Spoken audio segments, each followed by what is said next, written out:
Всем привет! С вами Владислав, вы на канале Hinode Japan. Сегодня я собираюсь рассказать и показать свою квартиру в Японии, в которой уже живу третий год. Посмотрим, как выглядит квартира, расскажу, сколько я плачу аренду за нее, ну и поделюсь опытом, как я вообще нашел эту квартиру. Поехали! Перед обзором на квартиру давайте посмотрим, как выглядит сам дом. Вот такое вот здание. Оно было построено в 2016 году. В здании 10 этажей. Моя квартира находится на 8 этаже. Здание бетонное, поэтому внутри хорошая шумоизоляция. На улице есть небольшая парковка для мотоциклов. Стоимость парковки, по-моему, 10 тысяч йен в месяц. А если пройдем немного внутрь, здесь есть стоянка для велосипедов. Стоимость использования в месяц 500 йен. Как видите, много людей в доме ездят на велосипедах, поэтому здесь их довольно большое количество. Внутрь можно попасть через основной вход, но есть еще запасной. Давайте мы через него и зайдем. Вставляем ключик, потому что без ключа сюда не попасть. Это то же самое касается главного входа. Вызываем лифт и заходим внутрь. Живу я на 8 этаже. В лифте установлен ускоренный режим, поэтому до 8 этажа прям добираемся очень быстро. В лифте, кстати, такой вот ковер. Я думаю, это больше для дизайна, потому что летом здесь очень жарко. Вот, кстати, такой вот вид открывается с 8 этажа. С балкона я чуть покажу позже. Как видите, здесь все застроено многоэтажками. Вид не особо красивый, но ничего не поделаешь. Такой вот здесь район. Так, ну и давайте наконец-то зайдем в нашу квартиру и посмотрим, что здесь есть. Здесь такая вот прихожая и кухня вместе. Автоматически включается свет. Справа от нас есть такой вот шкафчик, где хранится обувь, ну и другие какие-нибудь вещи. Я сюда вот свою спортивную сумку положил. Сейчас закроемся. Здесь еще есть подставка для обуви, тоже дополнительно, потому что обуви много. Приходится ее вот и там, и здесь вот хранить. Так, здесь у нас тоже небольшая комнатка, стоит стиральная машина, ну и корзина для грязного белья. Ну и также здесь порошки и всякие средства для стирки. Сама квартира в формате 1K, одна комната, одна кухня, и площадь данной квартиры 21 квадратный метр. Давайте продолжим смотреть кухню. Маленькая такая кухня, компактная. Здесь есть раковина, газовая плита. Здесь стоит холодильник, на нем микроволновка, рисоварка и чайник. Сюда все в одно место поставил. Также есть airfryer, готовить еду на пару. Здесь у нас такая полочка, стоят здесь специи, соль, сахар, кофе, ну и так далее. Под раковиной есть тоже шкафчики. Здесь тоже храним продукты. Там масло, рис, консервы, ну, остальные специи. Все здесь хранится. Там, в принципе, место нормально. Много чего помещается. Ну, как видите, комнатка здесь небольшая. Вот, в принципе, только для готовки еды. Вот, стол сюда поставить не получится, потому что места мало. Вот, поэтому готовим здесь, вот, ну, едим уже в основной комнате. Так, ну давайте пройдем дальше. Дверь слева, дверь в ванную и туалет. Ну, перед этим посмотрим такой вот пульт управления. Здесь включается горячая вода. Можно регулировать температуру, набирать ванну. Ну, такая вот удобная штука здесь. Свет включается здесь. Здесь, кстати, есть еще одна кнопочка, это кнопка вентиляции. Вентиляция у нас работает круглосуточно, потому что комната закрытая здесь. Если не будет проветриваться, здесь сразу же появляются какие-то запахи нехорошие. Ну, давайте зайдем в комнату. Здесь вот раковина стоит, унитаз. Вот унитаз с кнопочками, конечно же, японскими. Особо ими не пользуемся. только одной, наверное, это подогрев сидушки, потому что зимой довольно холодно. Вот, причем температура регулируется, там 3 режима есть. Ну, включаем самый слабый, прям удобно и приятно зимой садиться на унитаз. Так, ну и здесь вот у нас сама ванная. Включим здесь свет. Свет немного тусклый, но в принципе все видно, мыться можно. Шампунь и гель для душа, все здесь. Здесь, кстати, вот душ. Можно прямо здесь вот мыться. Ну и сама ванная здесь вот находится. Ванны, конечно же, по японским меркам. Но, в принципе, я со своим ростом 1,76 м более-менее туда помещаюсь. Кстати, здесь есть еще один пульт управления ванной. Здесь 4 режима. Тоже это вентиляция, подогрев, сушка. Вот, ну и просто холодный воздух дует. Это тоже все можно включать. Очень удобно то, что ванна и туалет разделены, потому что бывает в японских таких же маленьких квартирках, то что в такой вот кабине, где ванная, стоит и унитаз, и раковина, то есть все совмещено. Вот это крайне неудобно, поэтому, когда я искал эту квартиру, хотелось, чтобы ванна и туалет, они были разделенные. Так, ну и давайте пройдем в основную комнату. Такая вот светло-уютная комнатка здесь, светлые обои, большое окно, сюда попадает много света, поэтому здесь всегда светло, уютно и приятно находиться. Вот. Ну, прежде всего здесь кровать у нас стоит, есть маленький столик, вот этот маленький столик вытаскиваем на середину, ставим его здесь, ну и здесь едим чаще всего за просмотром телевизора. Вот. Компьютерный стол. Здесь стоит компьютер. Монтирую здесь видосики. Такой вот микрофон у меня здесь есть. Удобный. Наушники. Ну, все есть для того, чтобы монтировать видео. Цветочки стоят. Блондинка тут все обставила. Ну, согласитесь, то, что цветы делают эту комнату еще более уютнее. Так, здесь у нас телевизор стоит. Вот эту полку, кстати, для телевизора купил недавно. Такая удобная, маленькая. Ящички здесь, 2 штуки есть, там храним вещи. Вот это, кстати, длинная, это колонка. Там PlayStation есть, в которой я не играю вообще. Ноутбук. Ну и здесь вот всякие книжки. Есть место немного, сюда все складываем. Вентилятор. Сегодня у нас, в принципе, не так жарко, поэтому весь день сегодня с вентилятором я нахожусь. Здесь вешалка, вещи там храним, портфели стоят и так далее.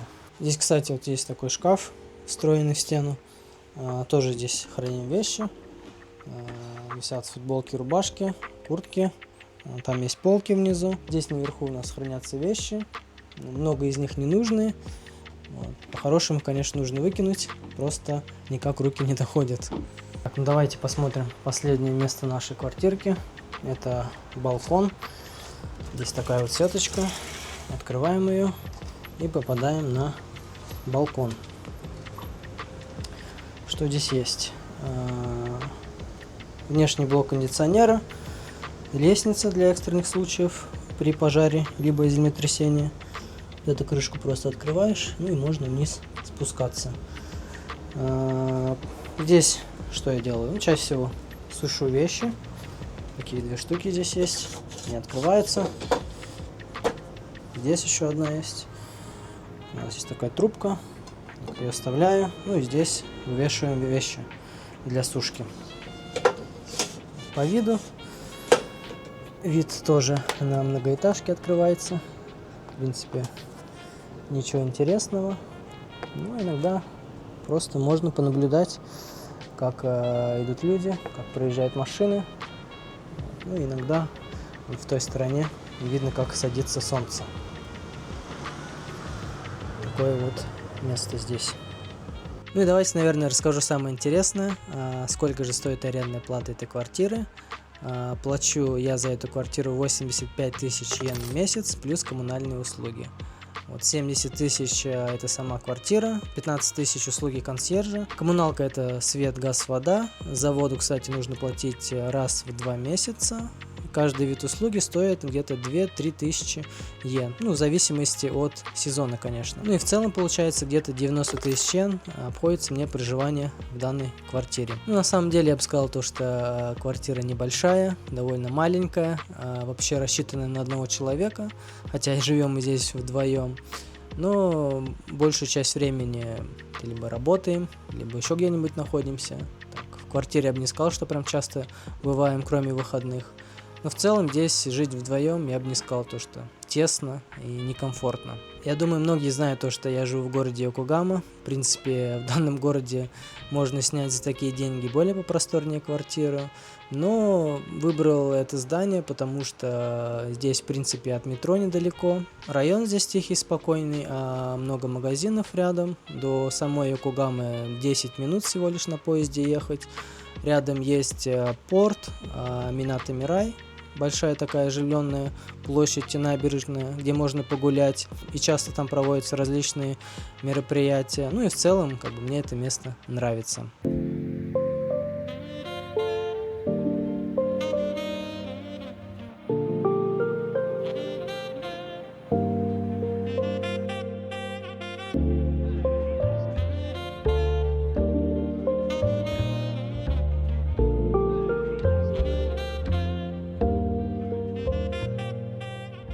В 2023 году я получаю работу в Йокогаме, переезжаю сюда.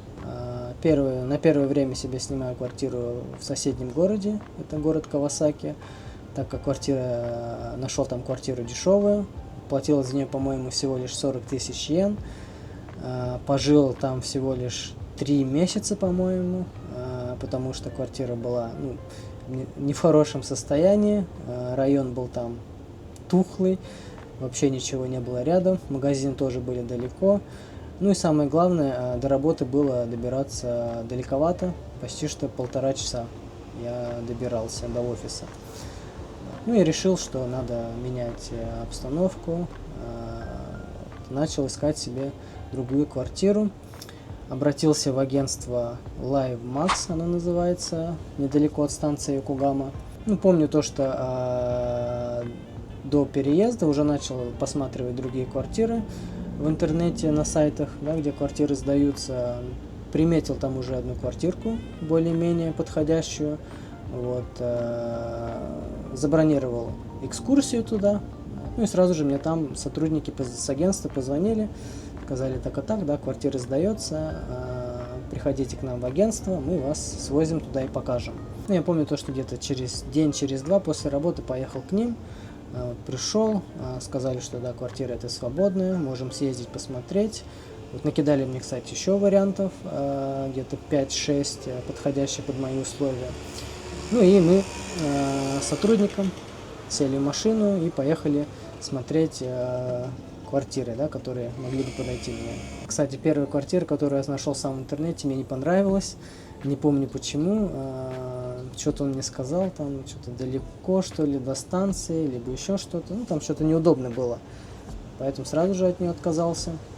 Смотрим, едем во вторую квартиру. Причем, там они были плюс-минус на одном районе. Там где-то 10-15 минут мы добирались до каждой квартиры. Вторая квартира тоже нет, третья тоже нет, четвертая вообще не понравилась. Приехали на последнюю квартиру, это 5-й вариант был. Мне сразу же она понравилась. Кстати, здесь внизу был еще 7-й и 8-й этаж. Я еще сомневался, думаю, может на 7-м взять. Он говорит, бери на 8-м, повыше, видок будет получше. В принципе, я все согласился. Все, мы поехали в офис обратно. Причем это уже было довольно поздно, по-моему, часов 10. Представляете, приезжаем в офис, там уже никого у них нету, мы вдвоем с ним только остались. Все, давай сразу оформляться. Все, там заполнять всякие бумаги. И вот он мне печатает платежку, сколько нужно будет оплатить за эту квартиру. Я думал, что обойдется где-то в районе 300 тысяч йен. Все про все. В Японии, в принципе, это нормальная цена, там 250-300 тысяч йен. Когда ты переезжаешь, ты платишь там, за аренду, платишь за комиссию, агентству, и так далее, там, за всякие услуги. Я смотрю, то, что цена, по-моему, 330 тысяч. Я ему такой говорю, слушай, а можно как-нибудь какие-нибудь мне там услуги, которые, в принципе, мне не понадобится, убрать? Мужик классный оказался, ну, причем мы с ним вдвоем еще, да, вечер уже, никого нет, уже там разговорились, там что-то не только про квартиры, там что-то меня спрашивал, про Россию и так далее.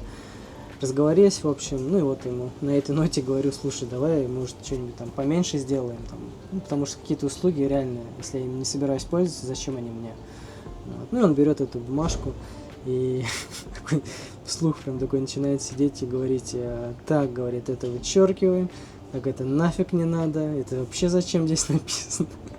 Короче, в общем, было там где-то, в общем, пунктов 10, наверное, вот из них он, наверное, 4-5 пунктов просто вычеркнул, говорит, это нафиг не надо, типа, причем так и говорит, это просто это вписывает, не знаю зачем. Ну и вычеркнув все вот эти пункты, да, ненужные, он еще раз печатает бумажку, дает мне, и я смотрю, там 260, по-моему, либо 270 тысяч финальная стоимость, то есть просто он 60-70 тысяч просто вычеркнул и говорит, это нафиг тебе эти услуги не нужны, как бы я тебе вот нормально сделал.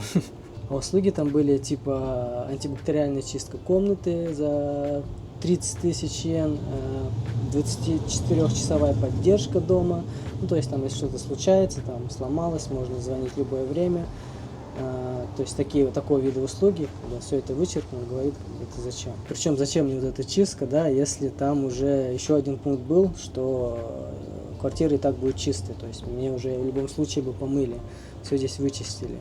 Ну, это типа дополнительно, чтобы там всяких вирусов, бактерий. Ну и, в общем, мы все подписали, все договорились. Въезжать в квартиру, по-моему, можно было уже через полмесяца. Все окей. Время практически 11 часов уже было. Все, я стал собираться домой. И тут он такой говорит, слушай, а может пойдем пивка попьем? Я тут рядом знаю один бар классный. Пойдем там посидим, поговорим. Я такой, ну ладно. В общем, пошли мы с ним, ну, не знаю, там долго не были, может, часок посидели еще, пообщались, поговорили, он там рассказал про эти квартиры, чувак вообще приехал там из другой префектуры, его сюда перевели, он здесь один, ему, короче, ну, скучно, друзей нету, ну, вот, попросил, короче, составить ему компанию. Ну, человек добро мне сделал, да, как бы, конечно же, я согласился. Посидел, послушал его, там, порассказывал. Ну, причем интересные истории рассказывал про квартиры, как это вообще это агентство работает. В принципе, было интересно послушать. Вот такой вот получился обзор на мою квартиру. Надеюсь, вам видео это понравится. Если понравится, поставьте лайк. Также напишите в комментариях, как вам цены и хотели ли бы вы жить в такой квартире. Спасибо, что посмотрели данное видео. Не забывайте подписаться на канал, чтобы не пропустить новые видео о жизни в Японии. Всем спасибо, всем пока.